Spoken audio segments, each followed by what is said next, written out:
The peak institute के YouTube channel में मैं आपका हार्दिक स्वागत करता हूं। तो दोस्तों, जो ये सेशन लेकर आया हूं, ये यूपी ट्रिपल एससी के थ्रू जितने भी कॉम्पिटिटिव एग्ज़ाम होते हैं उनमें ये आए हुए क्वेश्चंस का सेशन होगा। तो देखिएगा, आपके लिए सेशन जो होगा काफ़ी हेल्पफुल होगा, क्योंकि प्रीवियस ईयर में जो भी क्वेश्चंस आए हुए हैं उन सभी क्वेश्चन का समायोजन मैंने इस सेशन में किया हुआ है। और हाल ही में, जैसा कि आपको पता है, वीडियो का एग्ज़ाम भी चल रहा है, तो उसके लिए काफ़ी हेल्पफुल होने वाला है सेशन। तो आइए बढ़ते हैं सेशन की ओर। पहला क्वेश्चन है, हड़प्पा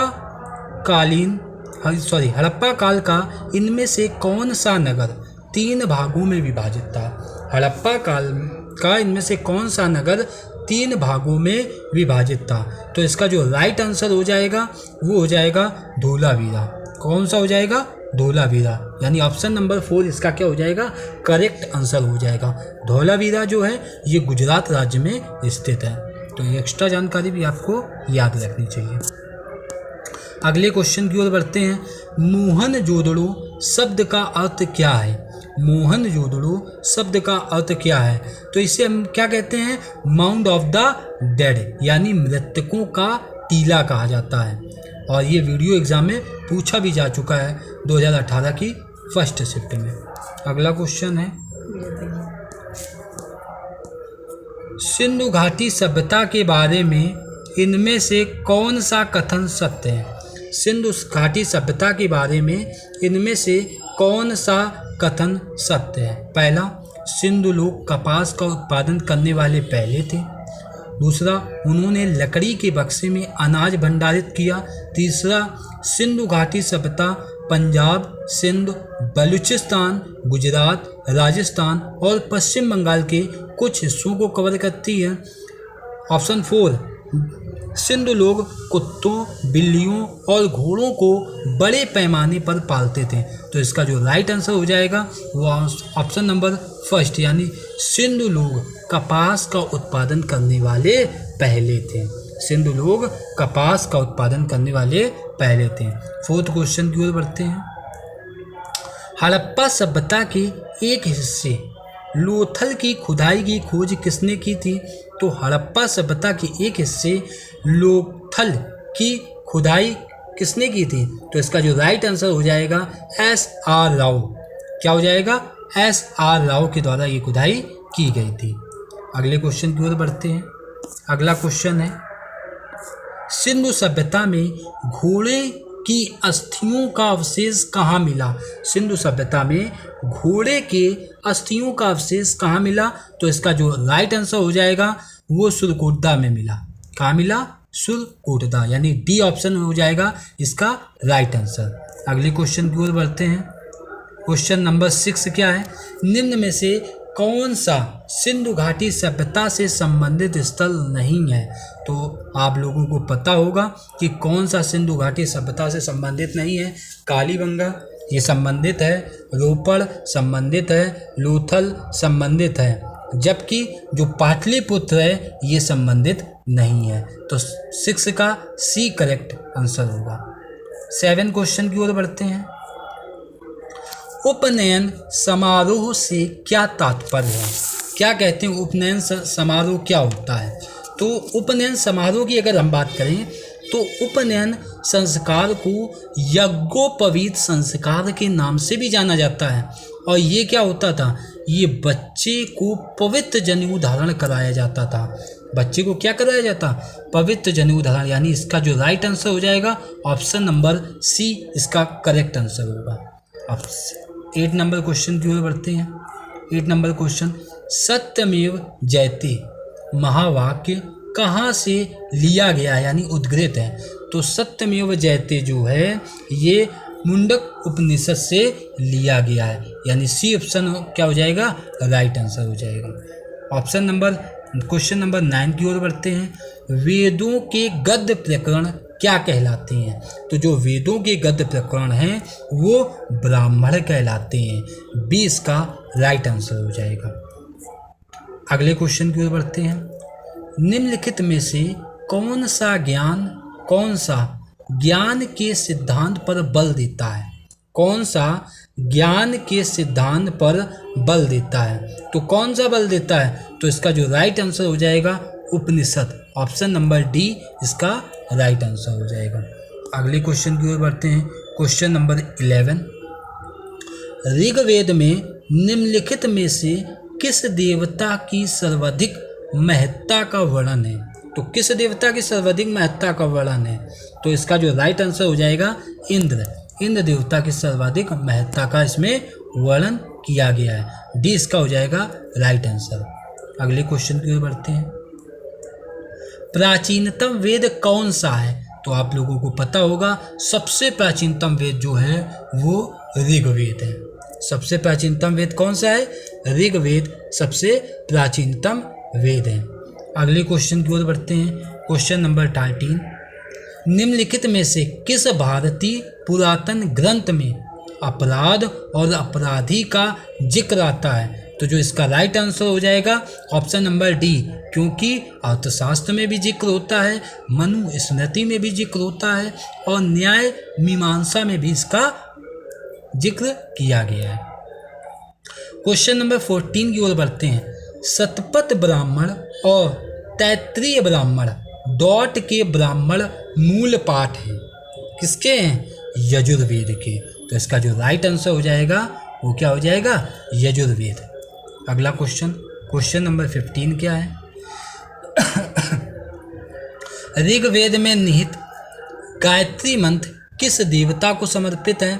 तो ऋग्वेद में निहित गायत्री मंत्र जो है वो सावित्री को समर्पित है। किसको समर्पित है? सावित्री को। क्वेश्चन नंबर 16 की ओर बढ़ते हैं। क्वेश्चन नंबर 16 क्या कहता है? सर्वाधिक प्राचीन पुराण कौन सा है? सर्वाधिक प्राचीन पुराण जो है वो मत्स्य पुराण है। तो राइट ऑप्शन इसका ऑप्शन नंबर ए इसका क्या हो जाएगा? Right option. क्वेश्चन नंबर 17 की ओर बढ़ते हैं। निम्न में से कौन सा उपवेद नहीं है? निम्न में से कौन सा उपवेद नहीं है? क्या धनुर्वेद नहीं है? क्या शस्त्र शास्त्र नहीं है? क्या आयुर्वेद नहीं है? या योग वेद नहीं है? तो इसका ऑप्शन हो जाएगा डी, जो योग वेद है ये उपवेद नहीं है। क्वेश्चन नंबर 18 की ओर बढ़ते हैं। वैदिक देवता इंद्र किसके देवता हैं? तो जो वैदिक देवता इंद्र जो हैं वो वर्षा व चक्रवात के देवता हैं। यानी इसका right answer option number C इसका क्या हो जाएगा? Right option. अगले क्वेश्चन की ओर बढ़ते हैं। राजा बिंबिसार के दरबार में उस प्रसिद्ध चिकित्सक का क्या नाम है जो भगवान बुद्ध के निजी चिकित्सक थे? तो कौन थे? तो इसका जो राइट आंसर हो जाएगा वो ऑप्शन नंबर सी, यानी जो जीवक थे वो इसके करेक्ट आंसर होंगे। अगला क्वेश्चन, क्वेश्चन नंबर 20 की ओर बढ़ेंगे। गौतम बुद्ध ने डॉट में धर्म चक्र प्रवर्तन सूत्र का उपदेश दिया था। तो कहाँ पर धर्म चक्र प्रवर्तन का उपदेश दिया था? तो इन्होंने सारनाथ में इसका उपदेश दिया था। तो ऑप्शन नंबर डी जो होगा इसका क्या हो जाएगा? Right answer. ऑप्शन नंबर 21 की ओर बढ़ते हैं। क्वेश्चन नंबर 21 क्या कह रहा? उस स्थान का नाम बताएं जहां बौद्धों की मान्यता के अनुसार गौतम बुद्ध ने अपनी मृत्यु के बाद परिनिर्वाण प्राप्त किया। तो आप लोगों को पता होगा कि कुशीनगर में उन्होंने परिनिर्वाण किया था। यानी ऑप्शन नंबर जो बी होगा वो इसका राइट आंसर होगा। ऑप्शन नंबर बी जो होगा वो क्या होगा? इसका राइट आंसर होगा। अगले क्वेश्चन की ओर बढ़ते हैं। क्वेश्चन नंबर 22 क्या कह रहा? पाली में बौद्ध ग्रंथों को आमतौर पर त्रिपिटक यानी थ्री फोल्ड बास्केट कहा जाता है। इनमें से कौन सा त्रिपिटकों में नहीं है? कौन सा त्रिपिटकों में नहीं है? तो आपको बता दें कि कौन कौन त्रिपिटक में शामिल है। तो त्रिपिटक में सुत्त पिटक शामिल है, अभिधम्म पिटक शामिल है, विनय पिटक शामिल है, लेकिन उपशाखा पिटक इसमें शामिल नहीं है। तो option number C correct answer हो जाएगा। अगले क्वेश्चन की ओर बढ़ते हैं। क्वेश्चन नंबर 23 क्या कह रहा है? क्वेश्चन नंबर 23 की ओर बढ़ते हैं। भगवान बुद्ध की 200 फीट ऊंची कांस्य प्रतिमा स्थापित करने का निर्णय लिया गया है। कहाँ लिया गया है? तो जो इसका राइट आंसर हो जाएगा कुशीनगर में। कहाँ लिया गया है? कुशीनगर में। ऑप्शन नंबर ए इसका राइट आंसर हो जाएगा। क्वेश्चन नंबर 24 की ओर बढ़ते हैं। बुद्ध को महापरिनिर्वाण कहाँ प्राप्त हुआ था? बुद्ध को महापरिनिर्वाण जो है वो कहाँ प्राप्त हुआ था? अभी हमने पढ़ा था कुशीनगर में। तो इसका right answer question number right answer B हो जाएगा। अगले क्वेश्चन की ओर बढ़ते हैं। क्वेश्चन नंबर 25, किस स्मारक से गौतम बुद्ध ने दुनिया के लिए बौद्ध धर्म के अपने दिव्य ज्ञान का प्रचार किया था? किस स्मारक से? तो किस स्मारक से किया था? तो महाबोधि मंदिर समूह के स्मारक से किया था। कहाँ किया था? महाबोधि मंदिर समूह के स्मारक से। यानी इसका right answer option number B जो होगा इसका क्या हो जाएगा? राइट आंसर हो जाएगा। क्वेश्चन नंबर 26 की ओर बढ़ते हैं। 50 क्वेश्चंस की ये सीरीज है। त्रिपिटक निम्नलिखित में से किससे संबंधित है? जो त्रिपिटक है ये बौद्ध से संबंधित है। किससे संबंधित है? बौद्ध से। तो इसका जो राइट आंसर हो जाएगा ऑप्शन नंबर बी इसका क्या हो जाएगा? राइट आंसर हो जाएगा। 27 नंबर क्वेश्चन की ओर। ज्ञान प्राप्त करने के बाद गौतम को किस रूप में जाना जाने लगा? तो आप बताइए किस रूप में जाना जाने लगा? तो आप लोगों को पता होगा उनको बुद्ध के रूप में जाना जाने लगा। किसके रूप में? बुद्ध के रूप में। अगले क्वेश्चन की ओर बढ़ते हैं। क्वेश्चन नंबर 28 की ओर बढ़ते हैं। बोध गया एक महत्वपूर्ण बौद्ध तीर्थ केंद्र क्यों है? क्योंकि गौतम बुद्ध यहाँ पैदा हुए थे, क्योंकि गौतम बुद्ध ने यहाँ ज्ञान प्राप्त किया था, क्योंकि गौतम बुद्ध ने ज्ञान प्राप्त करने के बाद यहाँ अपना पहला उपदेश दिया था, क्योंकि गौतम बुद्ध ने यहाँ निर्वाण प्राप्त किया था। क्या होगा इसका राइट आंसर? कमेंट करके आप लोग बता सकते हैं। तो इसका राइट आंसर हो जाएगा क्योंकि गौतम बुद्ध ने यहाँ ज्ञान प्राप्त किया था, इसलिए यह बौद्ध धर्म का तीर्थ केंद्र माना जाता है। क्वेश्चन नंबर 29 की ओर बढ़ते हैं। बुद्ध ने अपना पहला उपदेश कहाँ दिया था? तो आप लोगों को पता होगा कि बुद्ध ने अपना पहला उपदेश सारनाथ में दिया था। कहाँ दिया था? बुद्ध ने अपना पहला उपदेश सारनाथ, यानी ऑप्शन नंबर 20 का राइट आंसर होगा। क्वेश्चन नंबर 30 की ओर बढ़ते हैं। 30 क्वेश्चन क्या है? बौद्धों के लिए उत्तर प्रदेश में स्थित सारनाथ क्यों महत्वपूर्ण है? बौद्धों के लिए उत्तर प्रदेश में स्थित सारनाथ क्यों प्रसिद्ध है? तो क्यों प्रसिद्ध है? क्योंकि ज्ञान प्राप्त करने के बाद भगवान बुद्ध ने सारनाथ में अपना पहला उपदेश दिया था, इसलिए सारनाथ प्रसिद्ध है। डी ऑप्शन उसका राइट आंसर हो जाएगा। 31 क्वेश्चंस की ओर बढ़ते हैं। मनुष्य जीवन का सर्वोत्तम ध्येय है। क्या ध्येय है? कैवल्य। और कैवल्य का अर्थ क्या होता है? तो जो कैवल्य का अर्थ होता है कि इच्छाओं पर विजय प्राप्त करना, यानी ऑप्शन नंबर सी इसका क्या हो जाएगा? राइट आंसर हो जाएगा। अगले क्वेश्चन की ओर बढ़ते हैं। Question number 32।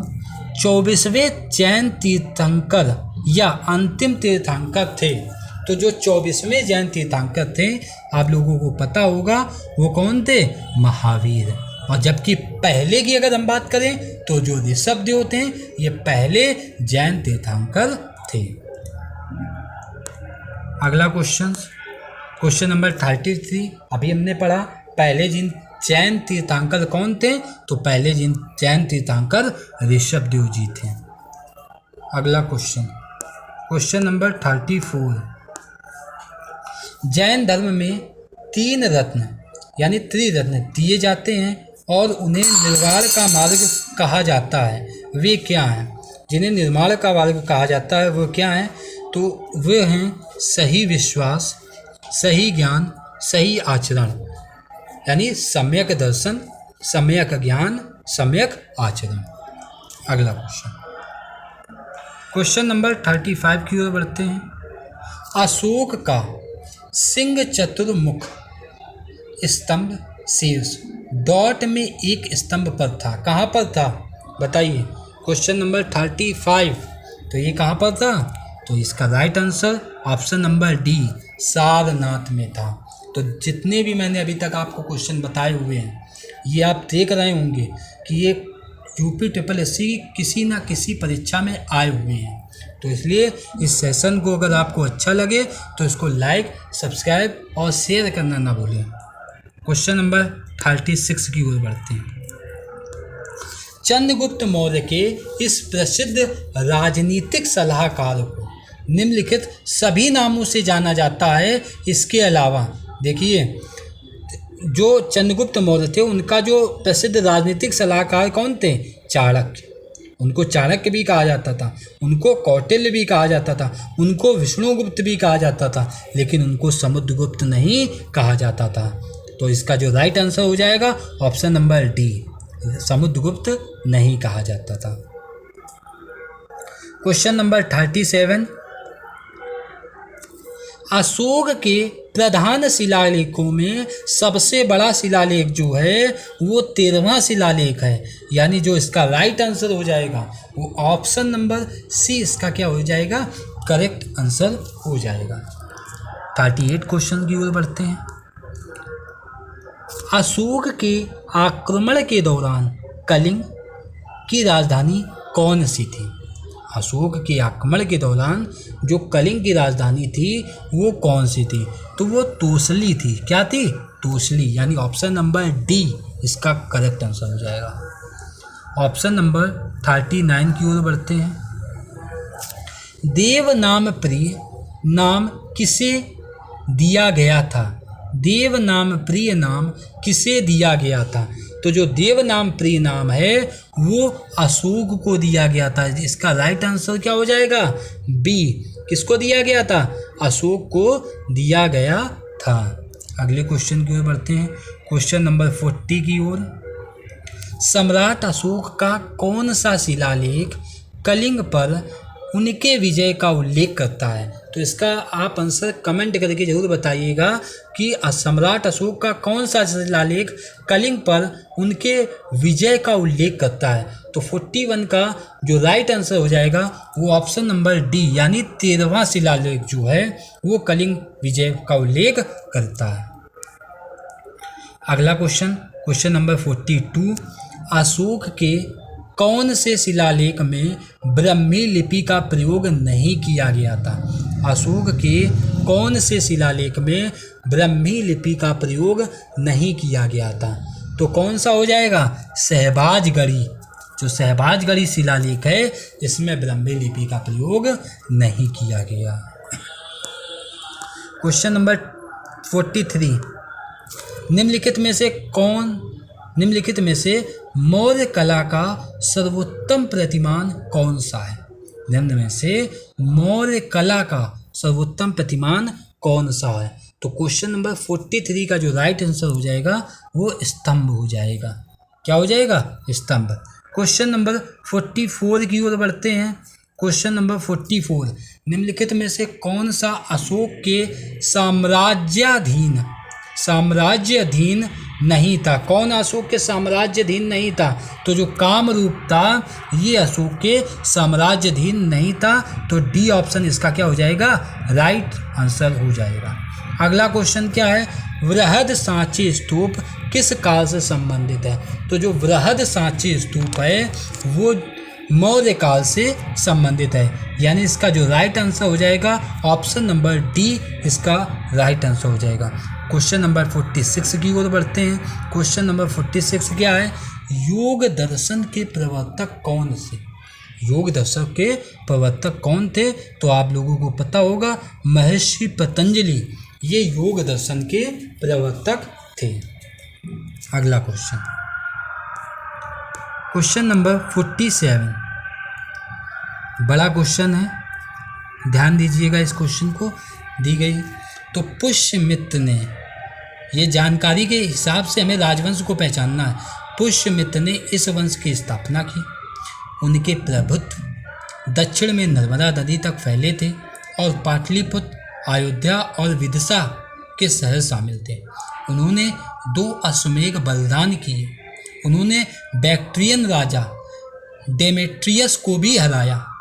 राजवंश का 5वां राजा भागभद्र था। पतंजलि के गौरव ग्रंथ महाभाष्य इस समय के दौरान लिखे गए थे। तो 47 क्या होगा इसका करेक्ट आंसर? तो इसका जो करेक्ट आंसर होगा वो शुंग वंश। कौन हो जाएगा? शुंग वंश, यानी ऑप्शन नंबर डी इसका क्या हो जाएगा? Right answer. अगर हम मौर्य वंश की बात करें तो मौर्य वंश के जो अंतिम राजा थे बृहदत्त, उनके जो सेनापति थे वो थे पुष्यमित्र। तो पुष्यमित्र ने क्या की? बृहदत्त की हत्या की और हत्या करने के बाद शुंग वंश की नींव डाली थी। ठीक है, क्वेश्चन नंबर 48 की ओर बढ़ते हैं। प्राचीन भारत के महान व्याकरणविद पतंजलि किसके समकालीन थे? जो पतंजलि थे वो किसके समकालीन थे? तो जो इसका राइट आंसर हो जाएगा वो हो जाएगा पुष्यमित्र शुंग के समकालीन थे, यानी ऑप्शन नंबर सी इसका क्या होगा? करेक्ट आंसर होगा। ऑप्शन नंबर क्वेश्चन नंबर 49 की ओर बढ़ते हैं। क्वेश्चन नंबर 49 क्या है?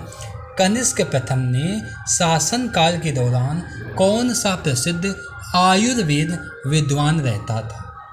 कनिष्क प्रथम के शासन काल के दौरान कौन सा प्रसिद्ध आयुर्वेद विद्वान रहता था? तो राइट आंसर इसका क्या हो जाएगा? चरक। ऑप्शन नंबर सी इसका क्या हो जाएगा? राइट आंसर हो जाएगा, चरक रहता। क्वेश्चन नंबर 50, इसके बाद कोई भी क्वेश्चन नहीं, लास्ट क्वेश्चन है आज का। तो क्वेश्चन नंबर 50, खगोलविद वराहमिहिर और कवि कालिदास किसके दरबार का हिस्सा थे? खगोलविद वराहमिहिर और कवि कालिदास किसके दरबार के हिस्सा थे? तो जो इसका राइट आंसर हो जाएगा वो ऑप्शन नंबर क्या हो जाएगा? विक्रमादित्य। ऑप्शन नंबर क्या हो जाएगा? विक्रमादित्य। क्या हो जाएगा? विक्रमादित्य। क्या 50 नंबर क्वेश्चन छूट गया है क्या? 50 नंबर क्वेश्चन छूट गया है दोस्तों। तो अगर आपको ये सेशन अच्छा लगा हो तो चैनल को लाइक, सब्सक्राइब और शेयर जरूर करें। धन्यवाद।